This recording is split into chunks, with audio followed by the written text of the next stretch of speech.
What is it going to take? What is it going to take for this country to wake up and realize that we have gun violence abound? It's almost like it's the total destruction of society, and nobody wants to do anything about it. Can't have background checks, can't register guns, can't do anything. It's just, they want us all armed, I guess.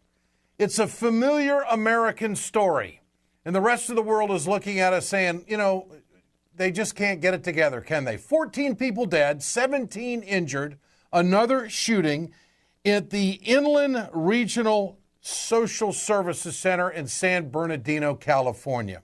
Social services. We don't know the motive. We know that the attack was well planned, well coordinated, and the perpetrators were well armed. And there are people who are deceased that were involved in the attack. This is the San Bernardino, California Police Chief Robert Greenwald talking about how they were well armed when they showed up. Preliminary information indicates that these are people that came prepared, that they were dressed and equipped in a way to indicate that they were prepared, and they were armed with long guns, not handguns. I do not know what type of long guns. Rifles? I don't know. Have any of those weapons been recovered here at the scene? We do not have any weapons recovered at this point.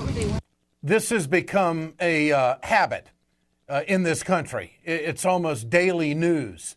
The president is sick of it. He addressed in an interview with CBS on Wednesday afternoon what we have to do about mass shootings in this country. The one thing we do know is that we have a pattern now of mass shootings in this country that has no parallel anywhere else in the world. And there's some steps we could take, not to eliminate every one of these mass shootings, but to improve the odds that they don't happen as frequently. Common sense gun safety laws, stronger background checks. And the president also addressed what has been a big conversation in this country about everybody so concerned about terrorism, but nobody wants to do anything about firearms.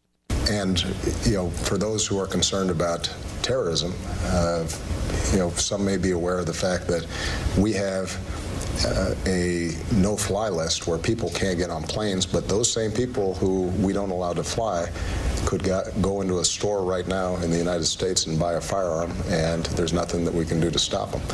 That's a law that needs to be changed. Joining us now is Robert Greenwald of Brave New Films, who has done a lot of work on gun violence in this country with his organization. Robert, good to have you with us. Thanks, Ed. It's good to be with you on this another tragic, horrible day. By the way, this is the 355th mass shooting this year, so it's more than one a day. 355 shootings to date in this country. And yet we just don't have the political will to do anything about it, Robert, do we? Well, we haven't had the political will to take on the NRA and the gun companies, and the NRA is a lobbying force for the gun companies who so far have been obscenely committed to doing anything and everything to stop gun laws that would be common sense and practical and that most of the country is in favor of. But we're working on a campaign at Brave New Films. There's going to be a full-length documentary. There's going to be we've done a bunch of shorts. There are going to be more coming. I mean, we did a short video, Ed. In Florida, pediatricians are not allowed to ask their patients questions about are there guns at home. I mean, it's stuff that you wouldn't believe would happen. But I think that, or I believe, or I hope, as the tragedies, which are so horrible, increase, people are more and more concerned about their safety, and it becomes a question, wait a minute, is it my safety and my family's safety at church or at school? Isn't that worth something? It has to be worth something. And the mindset of Americans is certainly turning because of what we're going through and the horrid number that you had put out. This is the president, cut 5 if we can, talking about how the Congress has got to do something to curb this. But what we do know is that there are steps we can take to make Americans safer, and that we should come together in a bipartisan basis at every level of government to make these rare as opposed to normal. We should never think that this is something that just happens in the ordinary course of events, because it doesn't happen with the same frequency in other countries. We just do not have lawmakers in this country in enough number to make a legislative decision for the positive to do something about this problem in this country. That's really what it boils down to, because the lobbying arm of the organizations that you've mentioned, Mr. Greenwald, clearly are so strong they can run people out of a job. Well, they have been. Again, some of it is turning. It's awful and it's slow, but what a lot of the gun organizations that are working on this and people who care about it, what they've been doing, they've been focusing on the state level, Ed. So there have been a series of legislative victories, of ballot initiatives, of laws getting passed in a bunch of states, and I think that will continue. Now, there also absolutely has to be national laws. One of the things we investigate in our film, is the gun violence in Chicago, and everyone says, oh, it's because something's wrong with Chicago. Nonsense. It's because there's no national law against gun trafficking. I was in Chicago. You drive 15 minutes across the border to Indiana, you go to a gun show, you buy as many guns as you want, and you bring it back. Those are the cases where you do need national laws, but in the meantime, there is action on the state level, an increasing number of states that are doing something about, what's really a kind of insanity. Well, the American people are way ahead of Washington on this. That is, there is no question about that. Where do we go from here? I mean, this state of terrorism, as you know, we have one presidential candidate who thinks that we should just take innocent people and shoot them. And that is Donald Trump, of course, saying that we've got to go after their families. When you see this being as coordinated as it is, when you see pipe bombs being thrown, a police chase, who knows what the motive was. But this is a crazy world we're living in right now. And the rhetoric in the political arena, your take on this, Robert, it certainly isn't. It certainly is feeding into this kind of behavior, I think. No, there's no question about it. It makes it on some strange level for a subset of people socially acceptable. And one of the things we found in the gun culture world, Ed, is, there's a real belief that the government is coming, among a small subset, the government is coming to take away guns. Now, that's nonsense. It's paranoia, and it's fear stoked by people like Trump, by the NRA, by the gun companies. But, when you have Trump who, says more horrific things by the day in some crazy effort to keep the public attention on him, it certainly doesn't help the fact. On the other hand, it does, I hope and believe, Ed, is going to motivate more and more people. I talked to somebody in the White House last week about the gun stuff, and fairly high level, and he said they've done a lot of research and obviously a lot of thinking about this, and one of the things they found is when there's a gun tragedy, people like us and our emotions, we care very strongly. But when it's out of the headlines, a day, a week, several weeks, then our caring and intensity goes down. Mm-hmm. But the people who are committed to selling guns and making guns and protecting guns, their intensity continues for a longer period of time. And that's what we're going to have to do. We're going to have to keep the intensity up to protect our families. Always doing great work. Brave New Films, Robert Greenwald with us here on Ed Schultz News and Commentary. Good to have you with us, Robert. Appreciate it. Thank you. Thank you, Ed. Pleasure. When we come back on Ed Schultz News and Commentary, Congressman Alan Grayson, just what does it mean when Donald Trump says we should go after the families of the terrorists? Stay with us. We're right back. Hey, folks, you've heard me talk about BioGreen Clean.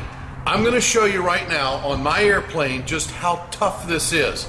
I want you to keep in mind, chemical-free, 100% plant-derived, biodegradable. It is the safest cleaner that you can get, and it's the most effective. Go to our website, wegoted.com, or go to biogreenclean.com, www.biogreenclean, and order today.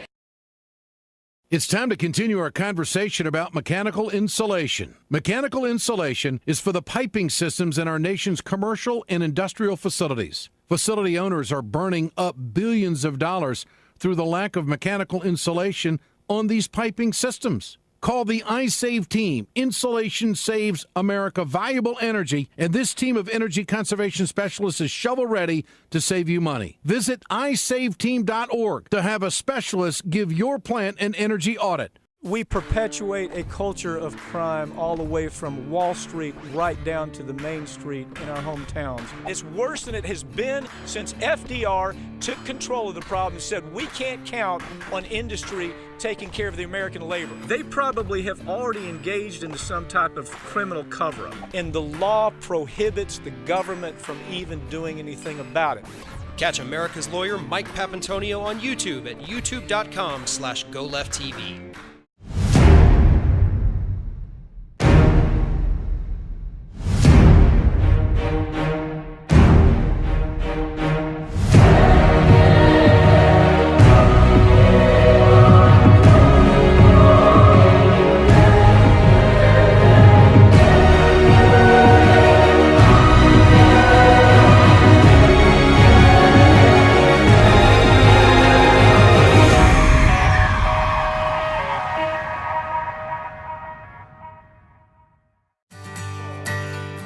From the steel mills of Pennsylvania, to the auto factories of Michigan, to the modern makers movement, manufacturing makes our nation great.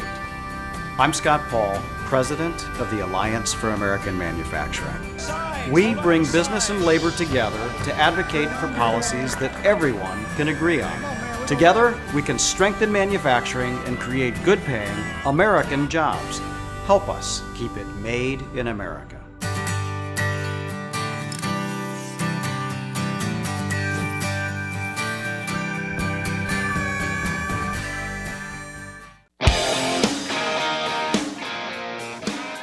Good to have you back with us here on Ed Schultz News and Commentary.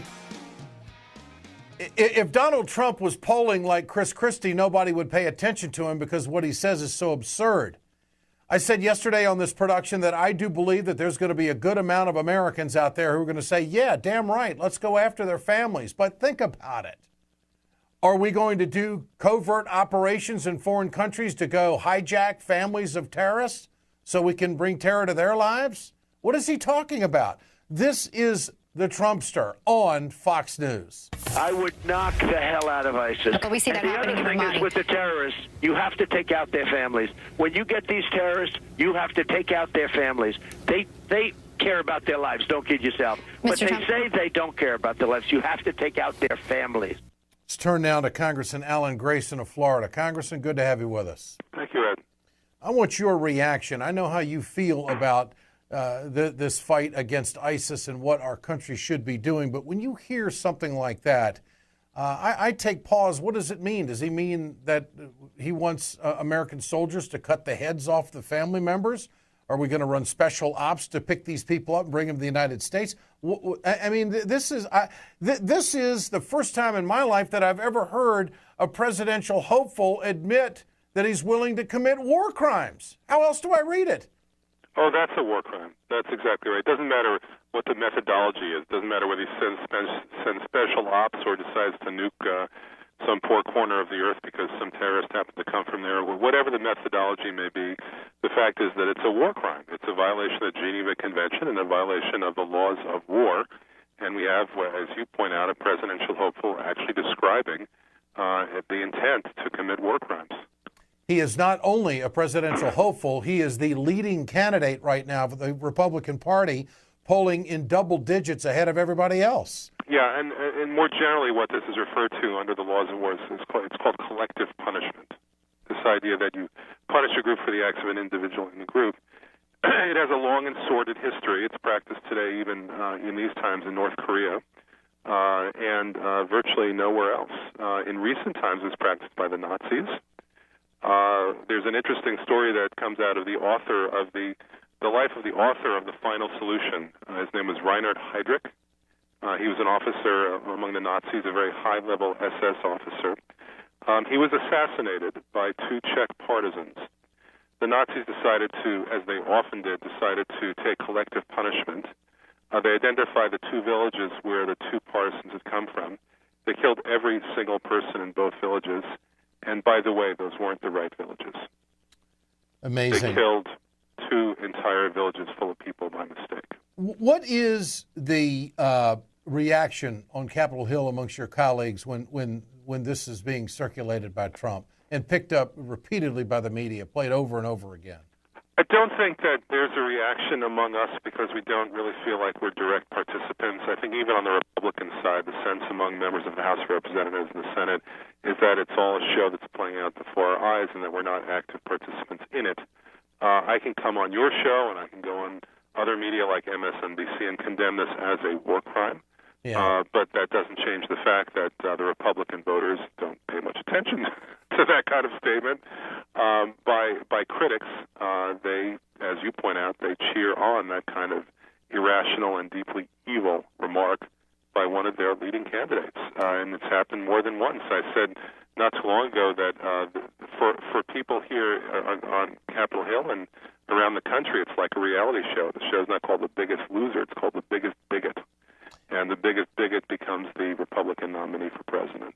Congressman Alan Grayson with us here. And finally, Trump says that we are we're fighting a very politically correct war. Your response to that? It's politically correct in the sense that we haven't committed any war crimes on a regular basis the way that he's described. We haven't adopted the policy of the slaughter of the innocent, something that's been condemned by civilized societies now for 3,000 years.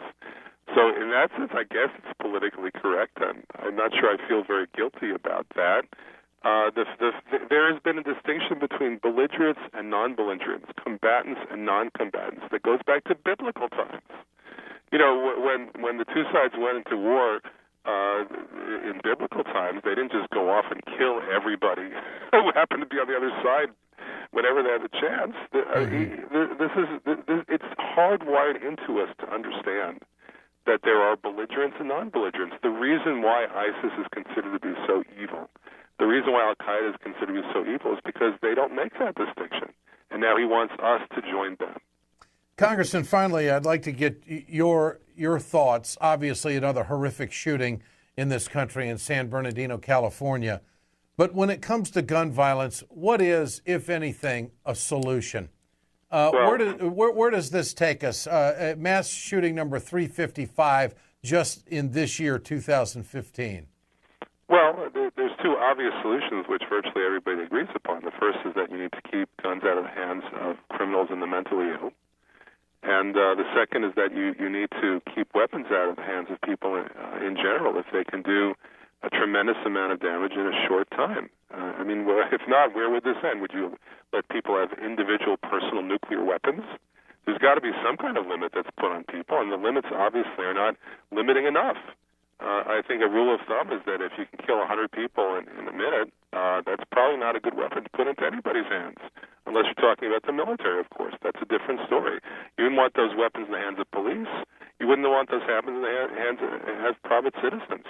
It's simply a question of scaling back the amount of mayhem that any deranged individual created at any particular moment. Those two things are important. Virtually everybody agrees on them. It's a complete failure of our political system that we never see any movement on these two basic issues. And I just have a sense that no matter what shooting takes place, when, where, how, or how many, another 14 dead in this shooting, that we're ever going to get the political will to be able to implement the changes that we need to implement in our society. No, the answer from the other side is always simple. Just hand out more guns. If you had guns against guns, then everybody would be safe. What a ridiculous idea. But the fact is that is their ideology. That's what they believe, and they're not going to change no matter what the facts may be. They don't operate under the same principles as the rest of us because they think they know the real answer, which is just more and more and more guns, more dangerous guns in the hands of more individuals, and that is their panacea. Congressman Alan Grayson, always good to visit. Appreciate your time. Thanks. Thank you very much, Ed. Thank you. You bet.